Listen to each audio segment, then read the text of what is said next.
Otoritas Jasa Keuangan OJK menyiapkan sejumlah skema untuk mengatasi ancaman likuiditas ketat di industri keuangan akibat virus corona yang dirasakan seluruh bagian dari industri jasa keuangan, baik bank maupun non-bank. Di antaranya, OJK bakal memilih beberapa bank BUMN sebagai penyangga likuiditas bagi industri perbankan.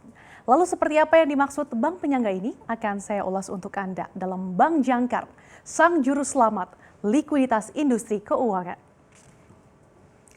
OJK berencana menjadikan beberapa bank BUMN atau bank yang tergabung dalam himpunan bank-bank milik negara atau Himbara dan juga bank swasta untuk menjadi bank penyangga likuiditas bagi industri perbankan.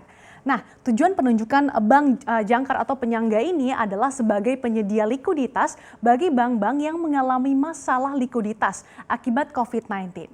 Nah, bank penyangga ini tugasnya nanti menerima bantuan likuiditas dari pemerintah yang selanjutnya nanti akan menyalurkan ke masyarakat yang terdampak virus corona.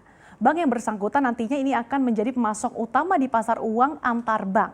Adapun Ketua Dewan Komisioner OJK Wimbo Santoso menegaskan kebijakan penunjukan bank jangkar ini tidak memiliki resiko apapun dan tidak akan mengganggu dana likuiditas bank itu sendiri. Namun OJK belum memberikan rincian lebih lanjut mengenai bank-bank mana saja nih yang akan ditunjuk sebagai bank jangkar. Menurut Pak Wimbo, penunjukan bank jangkar ini juga sesuai dengan POJK nomor 11 tahun 2020 yang mengatur soal restrukturisasi kredit. Nah, di dalamnya dijelaskan bank melakukan restrukturisasi kredit sehingga nasabah yang menunggak pokok dan bunga dapat dikategorikan lancar. Namun dengan catatan pembayarannya masih lancar hingga sebelum pandemi COVID-19 ya. Nah, Pak Wimbo menyebut industri perbankan telah melakukan restrukturisasi kredit sebesar 336,97 triliun rupiah hingga 10 Mei 2020 lalu. Restrukturisasi itu diberikan kepada 3,88 juta nasabah di tengah penyebaran virus corona. Sebagian besar restrukturisasi ini dilakukan untuk usaha mikro kecil dan menengah atau UMKM. Kemudian perusahaan pembiayaan atau multi-finance ini juga telah melakukan restrukturisasi kredit hingga mencapai 43,18 triliun rupiah hingga 8 Mei 2020 lalu. Nah, restrukturisasi ini dilakukan untuk 1,32 juta nasabah. Selanjutnya kita lihat, jadi meskipun OJK belum memberikan penjelasan mengenai skema penyaluran likuiditas secara lebih rinci ya, tapi nantinya mekanisme bantuan likuiditas ini akan didapatkan bank dengan menggadaikan kreditnya kepada bank jangkar. Hal ini dilakukan jika bank tersebut udah mentok nih dari sisi likuiditas dan kondisinya sudah nggak memungkinkan lagi melakukan gadai atau repurchase agreement repo SBN atau surat berharga negara yang dimilikinya kepada Bank Indonesia.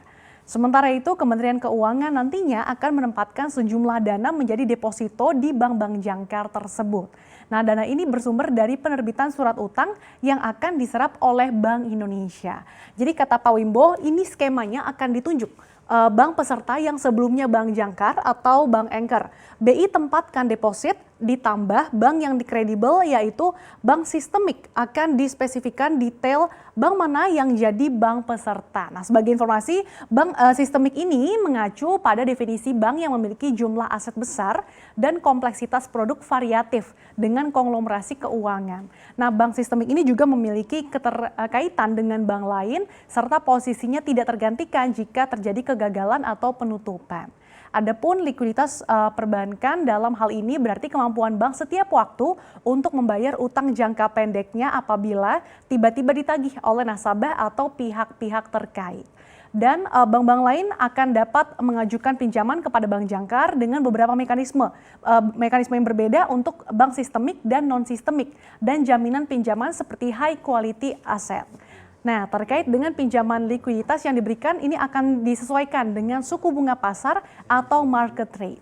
Hal ini dilakukan agar perusahaan yang mengajukan bantuan likuiditas ini menjadi last resources, jadi bukan sebagai first resources. Dan patut dicatat fasilitas ini hanya bisa didapatkan oleh bank-bank yang dinilai masih sehat.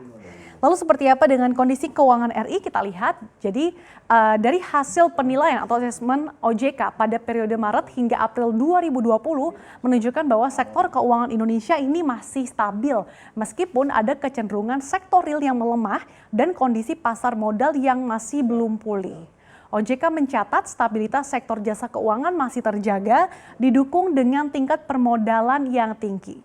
Kita lihat ini pada Maret 2020 ya, rasio kecukupan modal atau KAR mengalami penurunan, namun masih cukup tinggi yaitu sebesar 21,72%. Di mana pada saat Desember 2019 ini mencapai 23,31%. Sedangkan untuk rasio kredit bermasalah atau NPL gross ini sedikit meningkat, namun masih terjaga di 2,77%. Nah, kalau dibandingin dengan Desember 2019 mencapai 2,53%.